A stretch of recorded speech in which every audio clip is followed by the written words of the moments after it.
Welcome to the Business Growth Podcast. Today I'm here with Frank, the CEO and founder of Fairbane. Welcome to the show.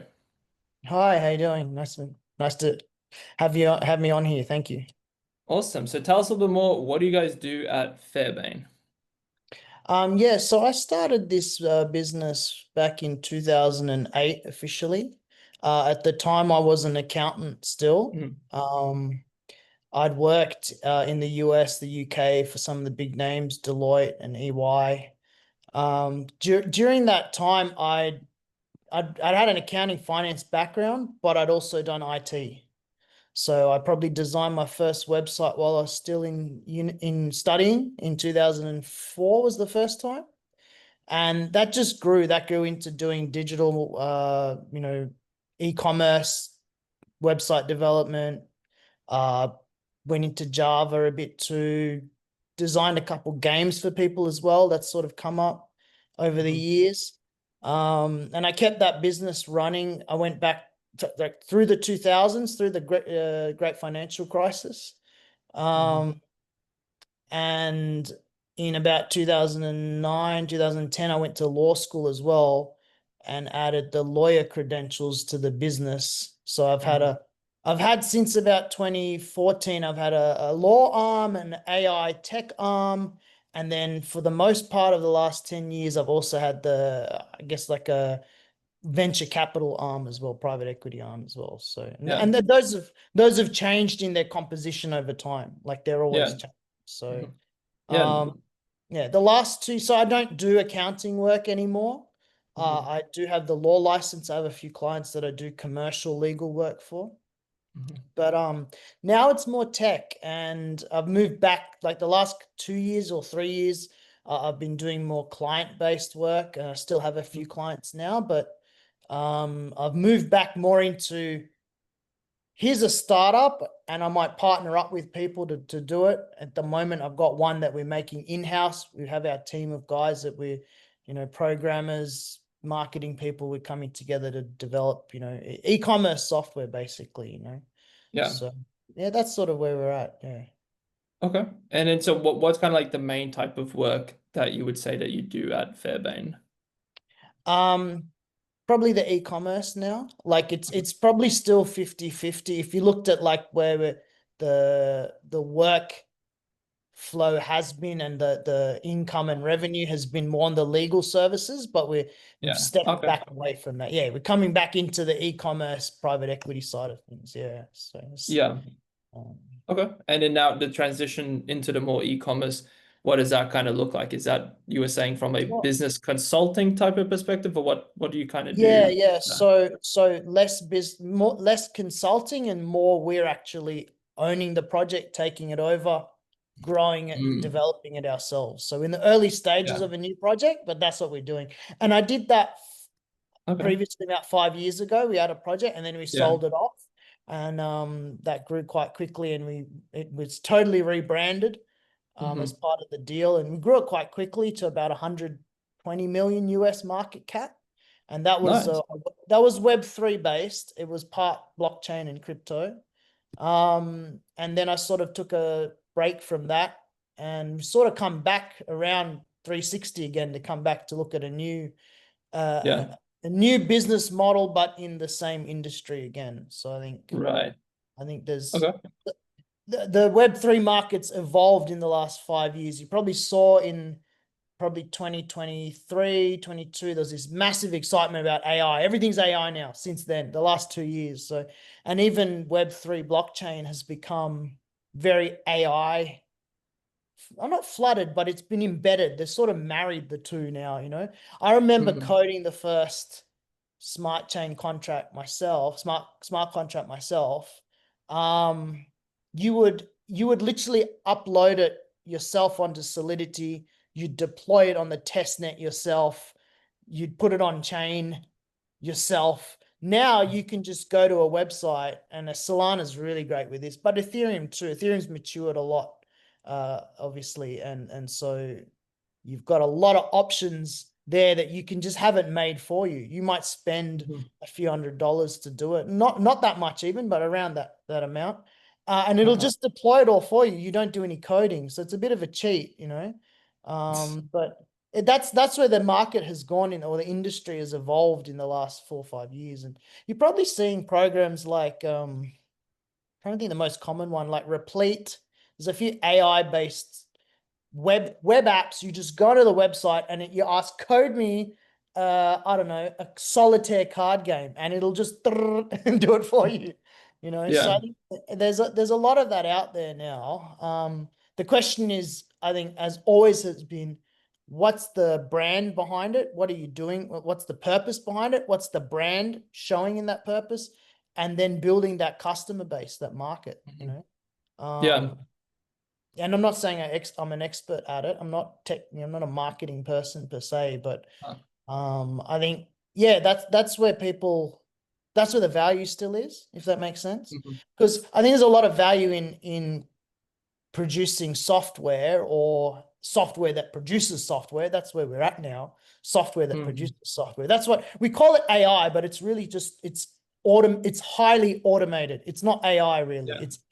It's more automated than it was 5 years ago or 10 years ago, Yeah. You think about the chatbots now compared to the chatbots 5, 10 years ago, that they Oh can yeah. do a lot, more, but they're still not AI. Mm. That's not they're not intelligent in the way where they stop and think and they'll ask you a question on their own. You have to tell Mhm. them to ask you the question. Yeah. But Right. it's come a long way. It's come a long Yeah. way. Oh But yeah. there's massive value in that because it saves time because we're Mhm. automating. But I still think the real value is in, what's that brand? Mhm. You can go make a chat bot. I was playing with this the other day. I made Mhm. a chat bot that can do everything ChatGPT can do because it's using the same GPT-4 uh, database. But no one's going to use mine because they don't know it's, what's it called? You know what I mean? Like, is it Yeah. ChatGPT? So Can I trust that's, this guy? Yeah. yeah, it's the brand, like you go to that Mhm. website because you know that website, and for what it does, like, you don't need to go to another, like, what's the difference between the next GPT model? You go to that other website, what does it do differently? Yeah. It's the branding. It's totally the brand. Maybe the Mhm. color's different, because it's got a nice faded purple or whatever, faded pink color, and people go, oh yeah, that triggers my mind. I'll go to Yeah. that website, that web domain rather than Chat GPT, And it's the Yeah. same thing with, like, I don't know. I use Gemini more than my wife uses ChatGPT. She says she can Uh-huh. ask a lot of questions. She works in design, graphic design and photography. She does a lot of work in. And Yeah. so basic questions now she tries to ask ChatGPT. She's like, it's so much quicker answer than when you tell me a long-winded answer. But Yeah. I find, yeah, like I use Gemini, but I use Gemini because I've got that whole I use quite a bit of the Google products. So Mhm. it makes sense for me to have it connected there. I pay for storage. I think that's when I started using Gemini, was because, well, I have storage, I pay for storage. Right. So Yeah. yeah. Yeah. That's interesting. Yeah. And I find like yeah, brand is everything, even look and fashion, how much more or less the same type of like clothing, but just because there's a brand logo on it, the The different name, in price point. the logo. Yeah. And I Yeah. think What what's interesting, and you compare that to like every industry has its nuances. Like for law, for example, you can work in a big firm, but you will remember the lawyer, not the firm. mm-hmm. Always remember the lawyer. It's something about that, because and contrast that to accounting. I know that from the accounting space, you don't think of the accountant, you'll think of the firm. It's the opposite. Right. Yeah, because usually when you deal with the accountants, especially a big firm, say it's an audit. I did mostly audit, but even business services, you're really dealing with the team. There might be Mhm. 3 or 4 people at least. I'm doing bigger businesses, right? Yeah.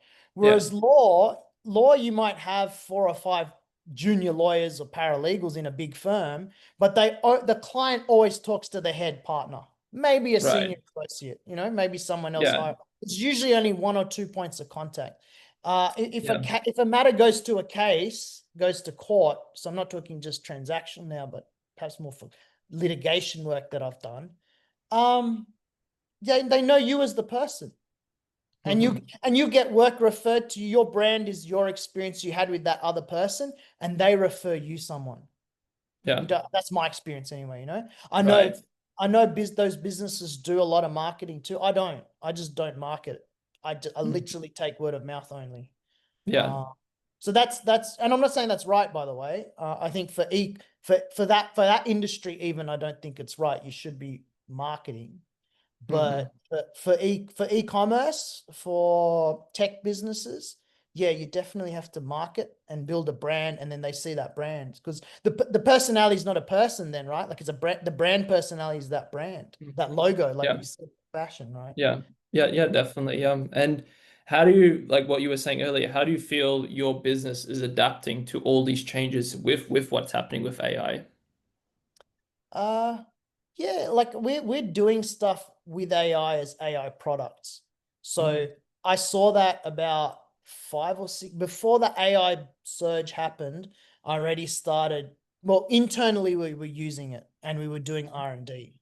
We Yeah, so in that sense, we've stayed in front of it all, or Yeah. at least up to speed with it.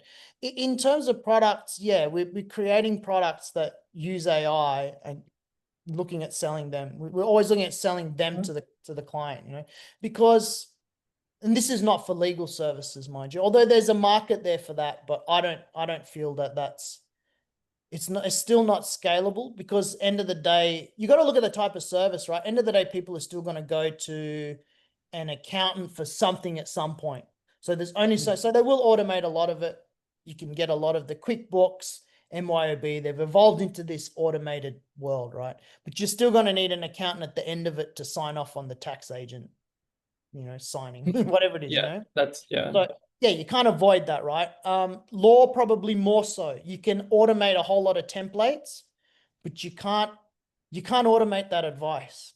You just can't yet. I mean, how that you'd have to structurally change the legal system, and that's not going to happen. The legal profession won't do that. It's just Um, Whereas things like marketing, things like process engineering, like business process re-engineering, 100%. That is AI rich, automation rich environment, and that's mhm. that's where it's all that's where it's all happening. Yeah. So and you think about where can you use an AI assistant to save? It saves you time with organizing, time management, task management, bookings, payments. There's all those things that, payments out, incoming payments as well as outgoing payments. So incoming payments, meaning like invoicing, you can use that. It's automated, capable of being automated. Likewise, your payments going out, you can have some sort of AI system to do that. So Mhm. web apps like Replete's really good. Like you can set up things you can literally set up an AI script that'll read what you need, send it out, do it for you, send it back, read what's up, send out the next thing, and on a cyclical basis. Mhm. And that probably works for things like social media too. Social media marketing is probably, another Mhm. area it's massive space. But I still think, like, I'm against the content creation side. I think, like, what we're doing here is real. When you start to Yeah. step in, yeah, once you start to, even I had this conversation with my wife because she agrees with it too. Like, we want to use, for example, we want to use the voiceovers, right? AI voiceovers, but you still don't get the same authenticity as Mhm. your voice or my voice. Even I don't like my voice, but it's Yeah. better it's still more authentic than me getting an AI voiceover for me talking. Or yeah. Mhm. And I think the same goes for things with videos too, what you see. Do you Yeah. know what I'm trying to say? Like it's cool. Like some of the AI imaging is awesome. Like it's fun. It's cool. But it doesn't, even when it's done as best quality as possible. And I'm not talking the pictures that have, 6 fingers or that third leg coming out the side. I mean, Yeah. even if you got all that perfect, it's still not real. And you can Mhm. feel it.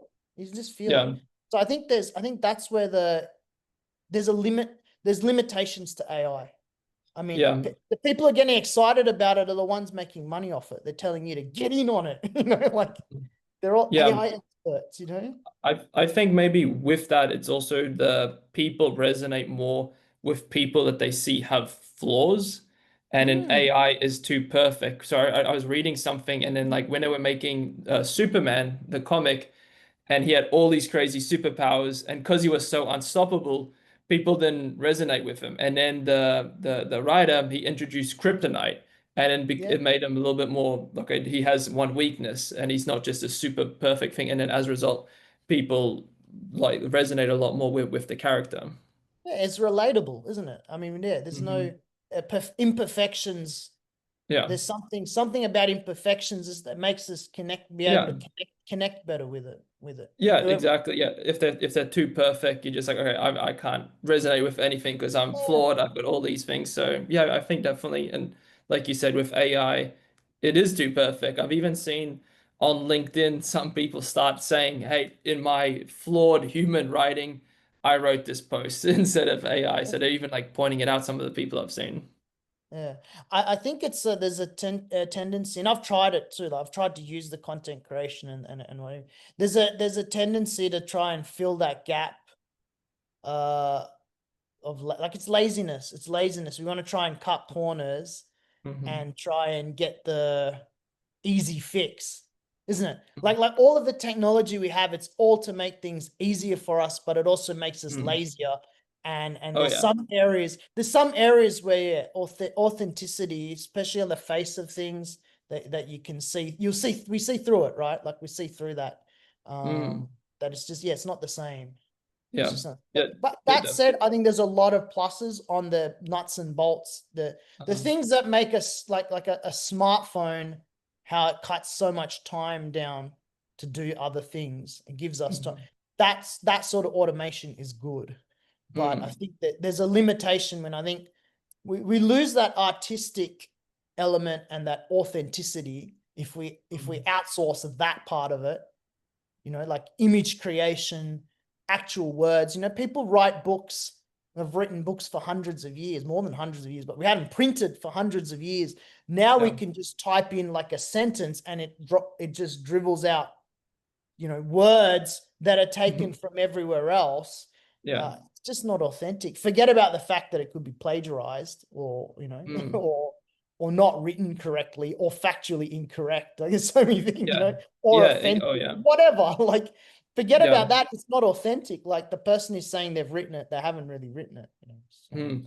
Yeah. Yeah. Hallucination with some of the AI things you definitely need to be careful with as well, Mm. especially if you're making a big decision. I think sometimes people don't question what these AI bots give back to you, and then just like, all right, cool, and they take it. So I always like to, for big decisions, I like to run it between two different AI models, and then just get one to audit what the other one said to just make sure it's factually correct.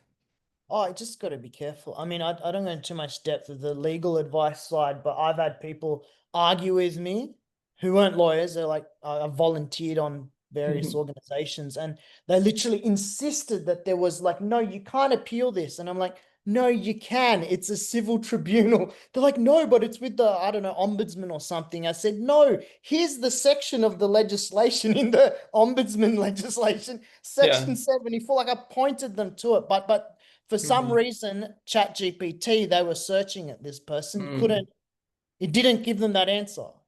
And I Hmm. said, Yeah. go and send an email, to the tribunal. They'll tell you you can. And they did. And the tribunal came back to them and said, yeah, you can appeal this. Yeah. Yeah. You I'm got to be not careful. not saying I'm a brilliant lawyer or anything, but I knew that. I just intuitively knew that kind of decision from a government agency, you can have it reviewed. Like Yeah. other unless the justice system completely stopped or something while I was Hmm. asleep or not Yeah. watched. But yeah, but the AI doesn't necessarily farm that information. Hmm. It Yeah. might Oh yeah. get or what it does, I've noticed too, when people do those searches, because they'll ask me and then I'll do the search.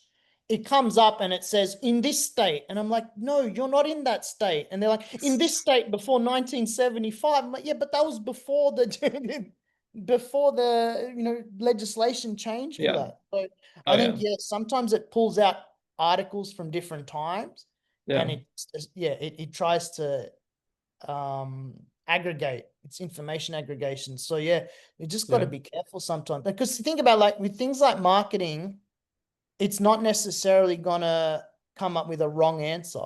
It's just gonna come up with Mm. it, like you won't get in trouble for the answer. Yeah. You just you Mm. might rely we might rely on it and not get the result we wanted, and then we'll go, geez, I wonder, maybe it was me, but maybe it wasn't. Maybe it was the question that was asked Mm. that The prompt. that Yeah. you don't know, Yeah. So Yeah, that's a really good point as well. Yeah, for some things there is some leniency to what you do, whereas for other things like with law, it's like it has to be right, the answer. It can't be almost right. So and yeah. you know what? Yeah, and you know what? Sometimes it could be an area that hasn't been settled, and it is open, but Hmm. you can't rely on the AI to say that. That's why you go. Hmm. That's why you can't sue the AI. So I heard this. I didn't know this was a case, but apparently there's lawyers in some states, I'm in New South Wales or what, that have been cautioned, or I just rumors that they're Hmm. disbarred or they got in trouble for using Chat GPT. I don't know why you would, but like I don't know if they used it to refer it, so Yeah. Oh yeah. refer to it. I wouldn't refer to it ever. I'd be scared to do that. I wouldn't use Yeah. it, let alone refer to it. Oh yeah. Just out of common sense. But yeah, I think things like marketing, like you could use it for that, but then I'd still caution, like I'd still use it with caution. Oh yeah. Um, Yeah, definitely. Always fact check what it puts out. yeah, or even Yeah. just I wouldn't make a big decision based on it. Yeah. If I Oh was yeah. gonna make a big decision, make the first step only and see if it works first. Mm. Um, yeah. Yeah, yeah, definitely. And then I know we're starting to run out of time here, but I Yeah. guess on the last thing to finish things on, I know from one of our other discussions, you said one of the challenges that you guys are facing is in terms of marketing. Can you walk us through a little bit more in terms of what that looks like and why you feel that is like a challenge for you guys? I think when you're not an expert in that area, so that's the first Mm. thing. And when you have to outsource, you're relying on someone else. Mm. Yeah. There's always that risk there that you don't know what you're getting for what you're paying for. Okay. And then there's no guarantees with marketing. So you can spend money on marketing. Your message has to be right. Your target market has to be right. You have to get all these things to line Your up. product. Yeah, yeah, that's the first thing. The product has to be right. Yeah. And so you've got all of those things coming together. How do you get to the market to get them to spend their money on you? So you need to do Mm. all these steps before it. So that's always a challenge when you're dealing with a new brand and a digital brand and it's Mhm. new to market. And contrast that to how I've traditionally gotten professional services work is very personal. Someone will refer me through like there'll be an existing client. They'll literally refer them to me. That just comes with the instant trust Oh yeah. because they know that person well, and that person has gotten a result from me. Do you know what I mean? I Mhm. don't have to do any. I'm not being arrogant. I don't have to do any Yeah. marketing. I've done the Yeah. marketing by getting the product right. Mm. you know. Yeah. And I think I'm quite attentive in the client services role. I'll take calls late. I'll go that extra mile to help people out, explain stuff out. There's those sorts of things too that make that trust up. But it's Yeah. very different to when you're selling a digital product. There's Hmm. no human personality behind it. You gotta Hmm. you gotta attach the human personality to it. Yeah. Okay. Or come up with something else. So I Hmm. think that's the challenge with marketing. Yeah. Yeah. Trying to get, and And I think, sorry. and then when you say the marketing, this is for the e-commerce side of the business, right? Yeah. And I think the way we're going to go is partnerships is one of the key way, if we can build Yeah. up partnerships.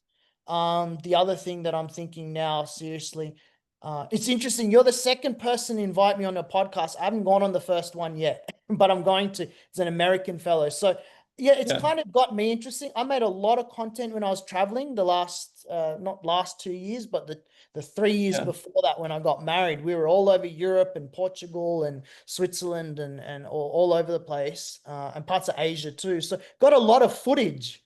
I can just narrate that footage even. My wife and I've been talking about doing that. So Yeah. that in itself's marketing, right? Like you've got a product here that you've got behind what you're doing, but you're also building the brand. The brand Oh is yeah. is more than just that, right? Like the product is infused with the brand. So Yeah. um, yeah, no, I think that's part of the key to marketing. So Oh yeah. very very grateful you invited me onto this. Yeah, it's been a great chat so far. Yeah.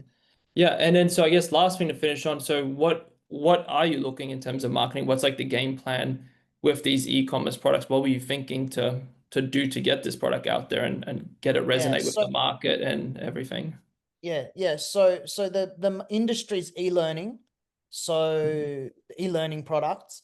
So yeah, we're looking at partnerships that aligned with that. So they have the existing customer base. We see where we can tie into them, even create e-products or e-learning products, courses for those Yeah, partners. And got it. then we tap into their customer base and offer them another product for their customer base too. But it's Hmm. also our product, and we start to work together, you know. So I think Yeah. partnerships is the key one, and I think partnerships in this the social media space too. So Mm. like what we're doing here, you know. Yeah. Uh, I think that, do you know what I mean? Because then we not only grow, but we can help you grow. Like it's Hmm. cyclical, right? We help the Yeah. partner grow. So Oh yeah, yeah, that's 100%. Yeah. Yeah, because that's I always say there's so many arms to a business that yeah, if you can get the right person to fulfill one of those arms, it's like marketing, sales, customer service, and trying to get all three of them, you'd be really good at it. It's tricky. So when you can get other people who specialize in it, it makes it a lot easier, and then you can just focus on, two of the arms. yeah. And I think like I think every business though, like even if they're in accounting, the best account, like I know of guys I started with who are partners now. I think I'm sure I haven't spoken to a lot of them in years, but even though they're accountants, to get to partner level, you got to have some element of marketing. You got to Mm. Yeah. promote the business. You got to bring Yeah. clients Oh in, you yeah. know. Yeah. Definitely law too. Like I've only worked for other people a couple times as a lawyer, and I literally there was no job going at the firm I was going to. I was junior then. I brought a client with me. Like I said, I have this client. They need a tax lawyer. Can I work for Yeah. you? They're like, Yeah. all right, you're going to manage this client. You know, like they Yeah. can't say no, right? Yeah. I'm paying for my wage. They're going to make money off me. They're not losing Yeah. money. Yeah. So I think that marketing element is, yeah, I mean, that's everyone has to have that marketing or sales or something, you know, like you're Yeah. promoting business, you know. But Hmm. yeah, definitely if you have partnerships of people, someone like you are going to be better at that than me. So I should mix with people like that who can help improve Yeah. myself. And maybe there's things I can do that you can Oh benefit yeah. from and learn from. Do you know Yeah. what I mean? Like it's that Yeah, 100%. Yeah. Yeah. Yeah. reciprocal sort of relationship. Leveraging your network. Yeah. Yeah, you Yeah. know. Improve together, you know. Improve Yeah. together. Well, yeah, this has been a great conversation. We could probably go a lot longer, but I think we'll leave it at that. So Maybe where can there's a people, next time. yeah, Maybe there's maybe a there'll be next time. a part two. Yeah, definitely. Yeah. Where can people find you, learn a little bit more what you got going on? Yeah, so I'm on LinkedIn, so you can look me up as Frank Brun on LinkedIn. Or you can, yeah, Fairbane's on there as well, and our new business Kui too. So yeah, Mhm. LinkedIn, Instagram, Facebook, they're all, you can find them on there. So Yeah. most All right. active Cool. on LinkedIn. Where you Yeah. found me. Yeah. Awesome. Yeah, Yeah. cool. I'll put a link to those in the show notes. Yeah. You guys have been listening to the Business Growth Podcast. Until next time, keep growing.